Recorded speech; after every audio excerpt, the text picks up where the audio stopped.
আসসালামু আলাইকুম, ফারজানা ইয়াসমিন স্বাগত জানাচ্ছি এনটিভির দুপুরের খবরে। নির্দলীয় সরকারের অধীনে নির্বাচনের দাবি আদায়ে যুগপৎ আন্দোলনেই ভরসা রাখছে বিএনপি। দলের মহাসচিব মির্জা ফখরুল ইসলাম আলমগীর জানিয়েছেন, বিরোধী দলগুলোকে এক মঞ্চে আনার পরিকল্পনা নেই, আবার নতুন কোনো জোটভুক্ত হবে না বিএনপি। এনটিভির সাথে একান্ত সাক্ষাৎকারে এসব বলেন তিনি। ইমরুল হাসানের রিপোর্ট। দুই জোট নিয়ে 2018 সালের নির্বাচনে অংশ নেয় বিএনপি। একাদশ নির্বাচনের পর দীর্ঘদিন কার্যত অকার্যকর থাকা জাতীয় ঐক্যফ্রন্ট ও 20 দলীয় জোট ভেঙে দেওয়া হয়। সরকার পতনের এক দফা দাবি পূরণে ভিন্ন ভিন্ন প্ল্যাটফর্ম থেকে জোটের সেই দলগুলোকে নিয়েই 2022 সালে যুগপৎ আন্দোলনের নামে বিএনপি। অনেকটা শূন্য হাতেই ফিরতে হয় তাদের। বিএনপির মহাসচিবের দাবি, তাদের আন্দোলন ব্যর্থ হয়নি। জনগণের ভোট বর্জন আর বিরোধী দলগুলোর ঐক্যই তাদের বড় প্রাপ্তি। বলেন, সামনের দিনে এই ঐক্য অটুট রাখতে চান। স্ট্র্যাটেজিটা হচ্ছে এখন যুগপৎ আন্দোলন, অর্থাৎ সমস্ত রাজনৈতিক দলগুলো তাদের নিজেদের জায়গা থেকে আন্দোলন করবে কমন ইস্যুতে। কমন ইস্যুগুলো আমরা আলোচনা করি, আমাদের দাবি দেওয়াগুলো আলোচনা করি। যেমন 31 দফায় আমরা সবাই একমত হয়েছি, আমরা সেভাবে করছি। প্রোগ্রামগুলোর ব্যাপারে একমত হয়েছি, এক দফা আন্দোলনের ক্ষেত্রে আমরা একমত হয়েছি। আমরা সেইভাবেই যার যার জায়গা থেকে আমরা আন্দোলন করছি। বিএনপি ফরমালি কোনো জোটে নাই এখন? না, কারণ কোনো জোটে নেই বটেই। এক মঞ্চে আর আমরা চিন্তা করছি না, আমরা আপনার যুগপৎ আন্দোলনেই চিন্তা করছি যে যুগপৎ আন্দোলনে আমরা কাজ করবো। বাম দলগুলোকে কাছে টানতে বহুদিনের মিত্র জামায়াতে ইসলামীকে দূরে ঠেলে দেওয়া হয়েছে কিনা এমন প্রশ্ন ছিল মির্জা ফখরুলের কাছে। এগুলো সমস্ত অলিক চিন্তা, এই চিন্তাগুলো ভুল, এগুলো হচ্ছে বিভ্রান্ত করার চিন্তা। দলকে বা আপনার যারা আমাদের সাথে আন্দোলন করে তাদেরকে বিভ্রান্ত করার চেষ্টা, জনগণকে বিভ্রান্ত করার চেষ্টা, এটা আপনার সরকারি দলের যারা আপনার গোয়েন্দারা আছেন তাদের দ্বারা প্রবাহিত হয়ে তারা এই সমস্ত প্রসঙ্গ তুলে নিয়ে আসেন এবং তখনই তারা একটা বিভ্রান্তিকর সৃষ্টি করেন।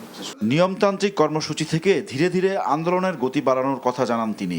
আন্দোলন তো একদম কখনো শেষ হয়ে যায় না। আপনার 28 তারিখে আন্দোলনটা সরকারের দমন নীতির কারণে আপনার কিছুটা বাধাপ্রাপ্ত হলে সেই আন্দোলন কিন্তু চলমান আন্দোলন আছে এবং আমরা সেটাকে আরো তীব্র থেকে তীব্রতর করার জন্য আমরা কাজ করছি এবং ভবিষ্যতে আমরা এই আন্দোলনকে আরো তীব্র করে গড়ে তুলব, কারণ আন্দোলনের তো কোনো বিকল্প নেই। আমরা আপনার বিভিন্ন কৌশল নেব, কৌশল তো আমরা অবশ্যই নেব, সঠিকভাবে নেব। সরকারকে বাধ্য করার ব্যাপারটা, সরিয়ে দেওয়ার ব্যাপারটা, এটার জন্য আপনার আরো আন্দোলন করতে হবে, আরো ত্যাগ স্বীকার করতে হবে। এটাই বাস্তবতা। একদিনে কখনো আপনার সবকিছু পাওয়া যায় না। রাজনৈতিক দলের পাশাপাশি পেশাজীবী ও সুশীল সমাজকেও এবার বিএনপি তাদের আন্দোলনে সম্পৃক্ত করতে চায় বলে জানান মির্জা ফখরুল। Imrul Hasan, NTV news, Dhaka. এখন জন্ম সনদ দিয়ে খোলো বিকাশ স্টুডেন্ট অ্যাকাউন্ট। নিজের বিকাশ নিজে কর।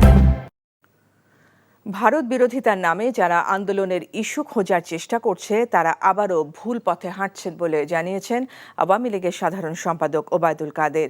সকালে আওয়ামী লীগের 75তম প্রতিষ্ঠা বার্ষিক উদযাপনের অংশ হিসেবে ঢাকা উত্তর সিটি কর্পোরেশনের উদ্যোগে মানিক মিয়া এভিনিউতে বাইসাইকেল র্যালির উদ্বোধন অনুষ্ঠানে এসব বলেন তিনি।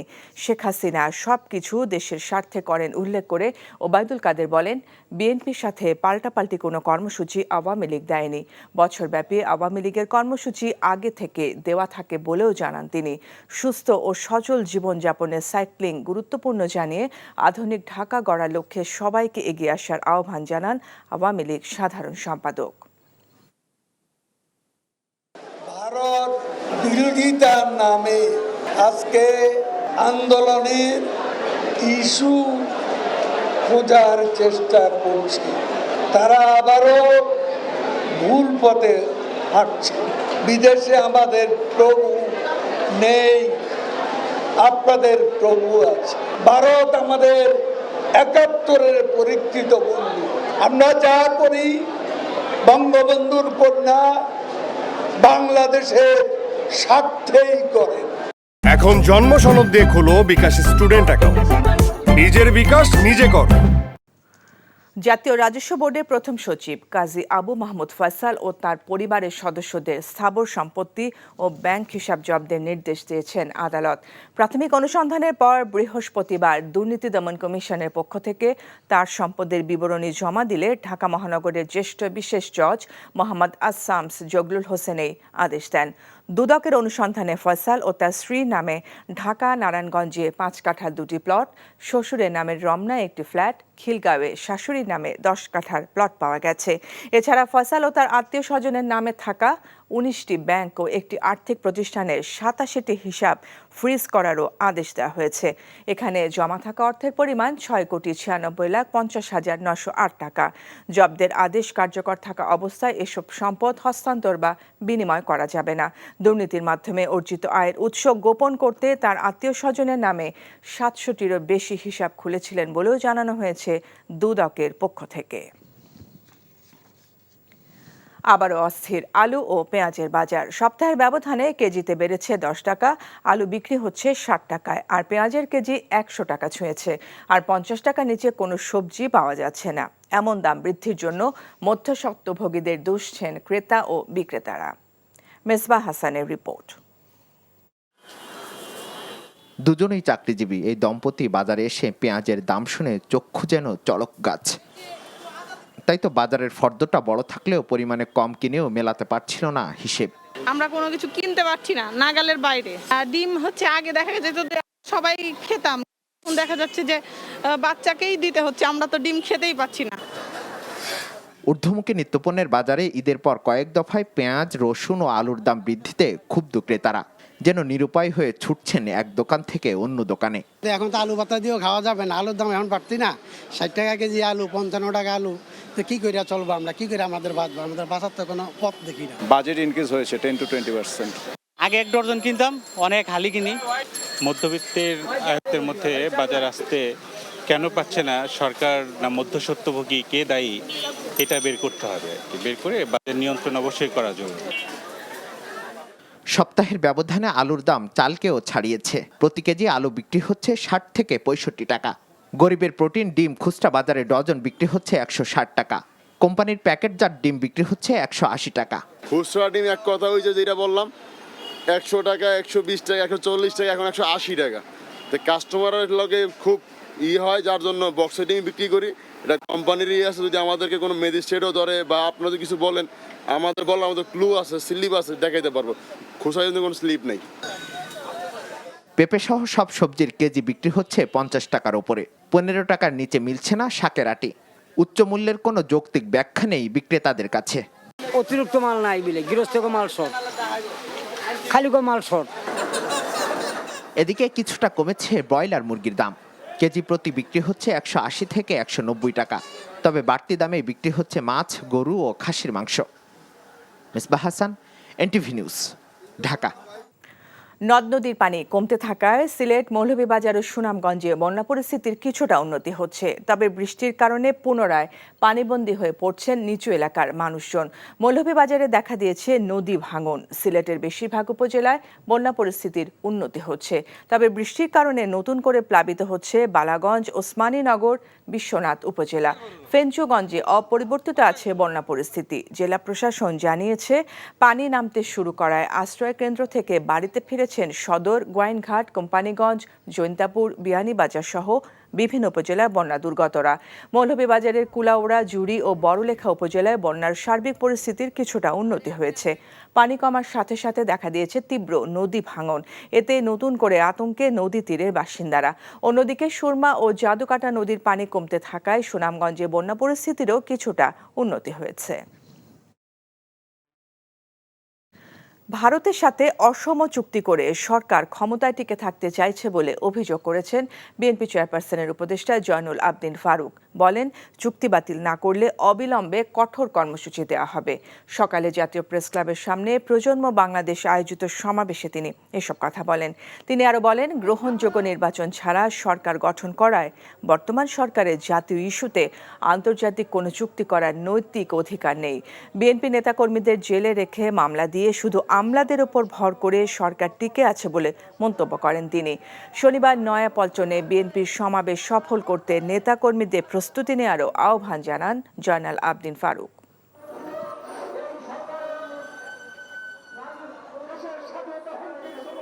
হিন্দুস্তানের সাথে ভারতের সাথে অসম চুক্তি আপনাকে বাতিল করতে হবে।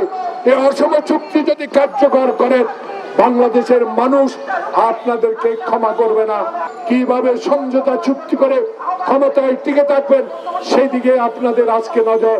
আমার ভোটাধিকার দিয়ে আমি জনগণের নেতা নির্বাচিত করব, সেই নেতাই সংসদ চালাবে, সেই সংসদেই প্রয়োজনে বোধে ভারতের সাথে চুক্তি করবে।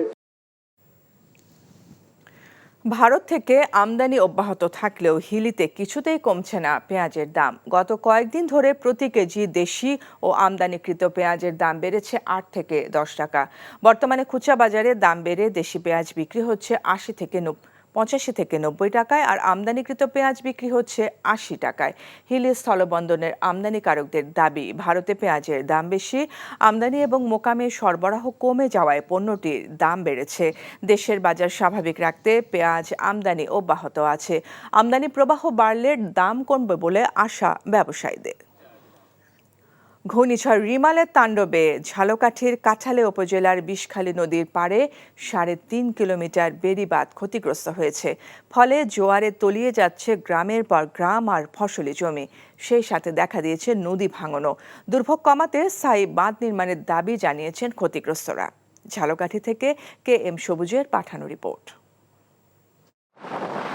ঘূর্ণিঝড় রিমালের আঘাতে ঝালকাঠির সুগন্ধা উপজেলার আমুয়া, আউরা, জয়খালী, চিংড়িখালী, বড় কাঠালিয়া, আউরাবুনিয়া গ্রামের প্রায় ২ শতাধিক ঘরবাড়ি, শিক্ষা প্রতিষ্ঠান সহ শত শত একর ফসলি জমি পানিতে তলিয়ে যায়। এরপরও স্থানীয়রা ঘুরে দাঁড়ানোর চেষ্টা করলেও নতুন আতঙ্ক বেড়িবাঁধ। রিমালের তাণ্ডবে বিষখালী নদীর প্রায় ৩.৫ কিলোমিটার বেড়িবাঁধ ক্ষতিগ্রস্ত হয়েছে। এতে জোয়ারের পানিতে তলিয়ে যাচ্ছে নদী তীরের বিস্তীর্ণ এলাকা। সেই সাথে দেখা দিয়েছে নদী ভাঙনও। দ্রুত ব্যবস্থা না নিলে বিষখালী ও সুগন্ধা নদীর ৩৮ কিলোমিটার বেড়িবাঁধের মধ্যে কাঠালিয়া উপজেলার ২৬ কিলোমিটার বেড়িবাঁধের পুরোটাই নদী গর্ভে বিলীন হয়ে যাওয়ার আশঙ্কা করছেন স্থানীয়রা। ঘর দুয়ার তলাই যায়, আনমের এই কৃষি পাতা কিছু দেওয়া যায় না। 2টা গরু, 5-6টা মানুষ, বাচ্চা কাচ্চা নিয়ে কোথায় যাবো? এরকমের সব ভাঙে চড়ে যাইতে আছে, বেরিবারটা ঠিক করে দিলে তো ভালো হইতে। বেড়িবাঁধের ক্ষয়ক্ষতির বিষয়টি পানি সম্পদ মন্ত্রণালয়ে জানানো হয়েছে। শীঘ্রই কাজ শুরু করার আশাবাদ ব্যক্ত করেন পানি উন্নয়ন বোর্ডের এই কর্মকর্তা।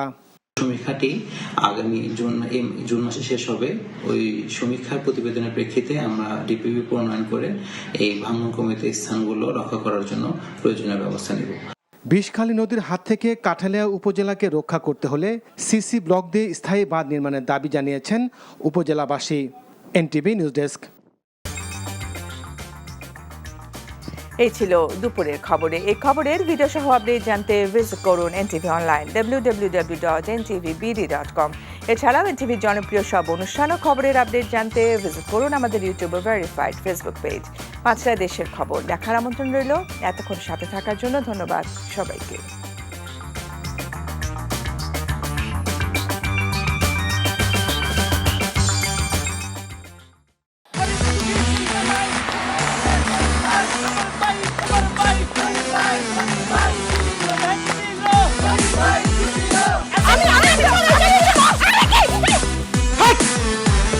কি ধরনের আকাম করেছে জানো? সারা বিয়ে করলো দুখান, কিন্তু ফেসবুকে রিপোর্ট করেছে একখান। মেজাজটা আমার তো হট হয়ে রয়েছে অনেক আগ থেকে। আমি আমার জান পাখি, সোনা পাখি, টিয়ে পাখি, কি করতেছো? ফেসবুকে একটা পোস্টে অ্যাংরি রিঅ্যাকশন দিছিল। Don't touch my body. বড় বউয়ের প্রতি অনেক কি বেশি না মায়া মহব্বত? যাও তারে গিয়া দেখাও, আমার কাছে আইছো কেলা? প্রথমে আমার ঘরে না এসে আমার চোখের সামনে দিয়ে গট গট করে ছোট বউয়ের রুমের মধ্যে চলে যাও কোন সাহসে? আমি ভাবছিলাম তুমি বড় বউ বড় বইনের মতো থাকবা, কিন্তু তুমি বাইরে হইছো আস্তে একটা ডাইনি বুড়ি। আমি সাক্ষাৎ ডাইনি আর তুমি সোনার ময়না পাখি। এই চুপ করো। ওরে খোদা, কান্না কাসুল। গুলশান বনানীর মায়েরা যেমন চুল কালার করে না, আমার তো মনে হইতেছে গনি মিয়া কোনো গুলশান বনানীর মডার্ন মাইয়া প্রেমে পড়ছে। আমি জীবনে বিয়ে যদি করি একখান করবো, দুইখান করবো না।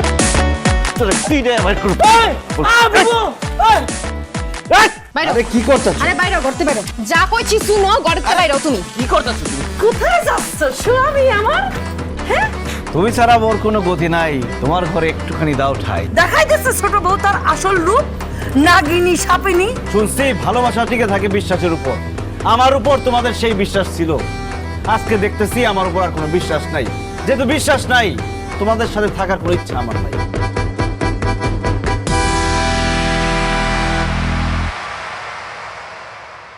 এখন জন্ম সনদ দিয়ে খোলো বিকাশ স্টুডেন্ট অ্যাকাউন্ট। নিজের বিকাশ নিজে কর।